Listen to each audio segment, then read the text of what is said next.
Rossiya Federatsiyasidagi hamyurtlarimiz diqqatiga, agarda sizga registratsiya, продление трудовой договор, уведомление va shunga o'xshash huquqiy yordamlar kerak bo'ladigan bo'lsa, ekraningizdagi raqamlarga bog'lanishingiz mumkin.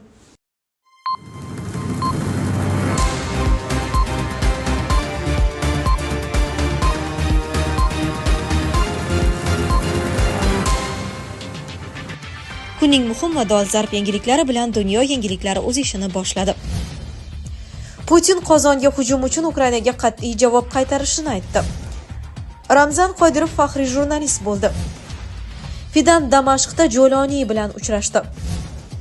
Ukraina Moskvagacha yetib boradigan dronlar ustida ishlamoqda. Tojikistonda 20 dan ortiq odam sirli ravishda o'ldirib ketildi. Bolalar sovuqdan muzlayapti. BMT vakillari qish falastinliklar hayotini yanada og'irlashtirayotganini ma'lum qildi. Qatar Yevropaga gaz yetkazib berishni to'xtatish bilan tahdid qildi. Putin Qozonga hujum uchun Ukrainaga qat'iy javob qaytarishini aytdi. Rossiya prezidenti Vladimir Putin Qozonga uyushtirilgan uchuvchisiz samolyot hujumi uchun Ukrainaga javob qaytarish bilan tahdid qildi. Bu haqda 22 dekabr kuni videokonferensiya aloqa orqali yangi obyektlarni ishga tushirish marosimida so'z ochdi. Kimki yurtimizda biror narsani yo'q qilishga qanchalik urinmasin, buning uchun o'z mamlakatida bir necha barobar katta halokatga duchor bo'ladi va mamlakatimizda qilmoqchi bo'layotgan ishlaridan ham pushaymon bo'ladi degan prezident. Shuningdek, Putin Tatariston raisi Rustam Minnixanovga ham murojaat qilib, mintaqa hukumati Qozondagi hujum oqibatida zarar ko'rgan hamma narsani tiklab olishiga ishonch bildirgan va yordam qilishga va'da bergan. Biz olg'a intilamiz, nafaqat kimdir bizga yetkazmoqchi bo'lgan zararni tiklaymiz, balki bundan ham katta suratlar bilan olg'a boramiz degan Rossiya yetakchisi. Ramzan Qodirov faxriy jurnalist bo'ldi. Checheniston Respublikasi rahbari Ramzan Qodirov faxriy jurnalist sifatida tan olindi. Bu haqda Qodirov Telegram kanalida ma'lum qildi. 17 dekabr Grozniy shahrida Ahmad Hoji Qodirov xotirasiga bag'ishlangan Oltin qalam xalqaro jurnalistik mukofotni topshirish marosimi bo'lib o'tgan. Tadbir doirasida Checheniston rahbariga ommaviy axborot vositalari sohasini rivojlantirish uchun zarur shart-sharoitlar yaratilgani va jurnalistlar hamjamiyatini jahon miqyosida qo'llab-quvvatlagani uchun diplom topshirilgan. Bundan tashqari Qodirov taniqli jurnalistlarga mukofotlar topshirgan. Xususan, Rossiya davlat teleradio kompaniyasining harbiy muxbiri Aleksandr Sladkov mukofotning Grand Prisini qo'lga kiritgan. Checheniston rahbari shuningdek harbiy muxbir va Donetsk davlat teleradio kompaniyasi direktori Andrey Rudenkoga Checheniston Respublikasida xizmat ko'rsatgan jurnalist faxriy unvonini bergan. Fidan Damashqda Jo'loni bilan uchrashdi. Turkiya tashqi ishlar vaziri Xoqon Fidan Damashqda Suriyada hokimiyat tepasiga kelgan Hayat Tahrir ash-Shom guruhi rahbari Ahmad ash-Sharo Muhammad al-Jo'loni laqabi bilan uchrashdi. Turkiya tashqi ishlar vaziri Xoqon Fidan Damashqda Suriyada hokimiyat tepasiga kelgan Hayat Tahrir ash-Shom guruhi rahbari Muhammad ash-Sharo bilan uchrashdi. Bu haqda Turkiya tashqi ishlar vazirligi xabar berdi. Bildirilishicha, uchrashuvda Turkiya tashqi ishlar vaziri o'rinbosari Nuh Yilmaz, Turkiyaning Damashqdagi elchixonasining muvaqqat ishlar vakili Burxon Kergo'g'li va Suriya muvaqqat hukumati tashqi ishlar vaziri Asad Hasan al-Shuboniy ham ishtirok etgan. Damashqdagi muzokaralar yakunlanganidan so'ng Fidan va ash-Sharo qo'shma matbuot anjumanida chiqish qildi. Suriyada yangi davr boshlandi va men vazir Fidanni Damashqda kutib olishdan mamnunman.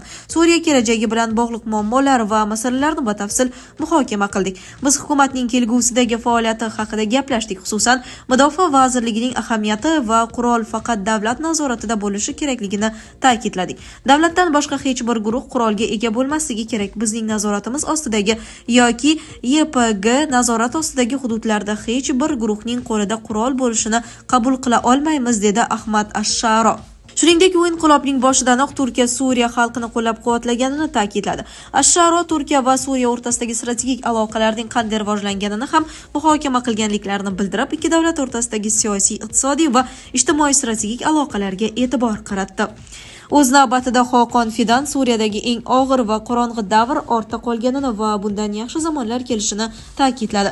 Uning so'zlariga ko'ra, Suriyadagi barcha etnik, diniy va mazhab guruhlari baxtliroq bo'ladi va suriyaliklar mamlakat kelajagini belgilaydi. Turkiya tashqi ishlar vaziri Suriyani xavfsiz, erkin va farovon mamlakatga aylantirish faqat Suriya xalqining sa'y-harakatlari tufayli amalga oshishini qo'shimcha qildi.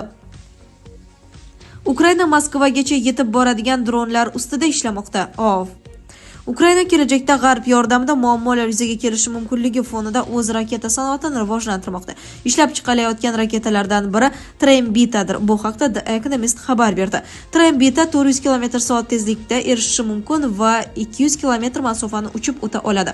Biroq Moskvagacha yetib bora oladigan kattaroq model ham ishlab chiqilmoqda. Seriyali ishlab chiqarish yakuniy dala sinovlaridan keyin boshlanishi mumkin.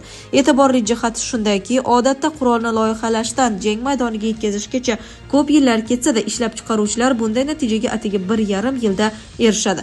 Trembita dvigateli 1944-yilda 1-marta nemis V1 bombasida qo'llanilgan $200 impulsli reaktiv dvigatelning zamonaviy talqinidir. Dvigatel turbasi hozircha xomaki ko'rinishda deyiladi xabarda. Sovet davrida Ukraina kosmik va raketa innovatsiyalari sohasida jahon yetakchisi edi. Dnepr shahrida joylashgan Yujmash zavodida 4 avlod strategik raketalar ishlab chiqarilgan. Ammo bu 1994-yilgacha Budapesht memorandumiga ko'ra Ukraina xavfsizlik kafolati evaziga o'zining yadroviy kichik ballistik raketalarini bergunga qadar davom etdi.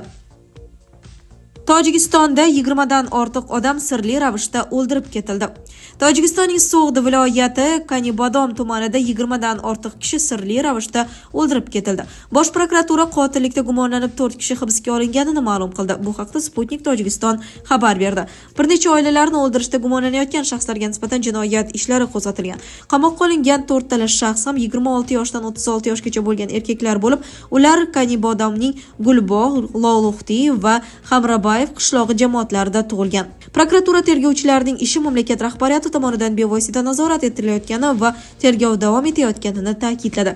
Eslatib o'tamiz, Konibodamdagi qotilliklar zanjiri 2024-yilning aprel oyida boshlangan bo'lib, bu voqealar bir-biriga bog'liqmi yoki alohida hodisalarmi hozircha noma'lum. Ushbu tumanda allaqachon 20 dan ortiq odam sirli tarzda halok bo'lgan va hukumat hanuzgacha bu jinoyatlarni fosh eta olmayapti. Bolalar sovuqdan muzlayaptimi? BMT vakillari qish falastinliklar hayotini yanada og'irlashtirayotganini ma'lum qildi.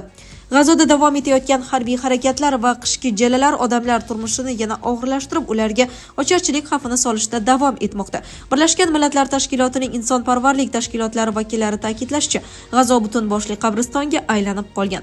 Dunyo bu odamlarning holi nima kechayotganini ko'rmayapti. Bunday sharoitda oilalarning boshpana qiladigan joyi yo'q, dedi BMTning Falastin qochqinlari ishlash bo'yicha agentligi vakili Luiza Ueterich. BMT bolalar jamg'armasi vakili Rosalia Bolan ham tashvishli chiqish qildi.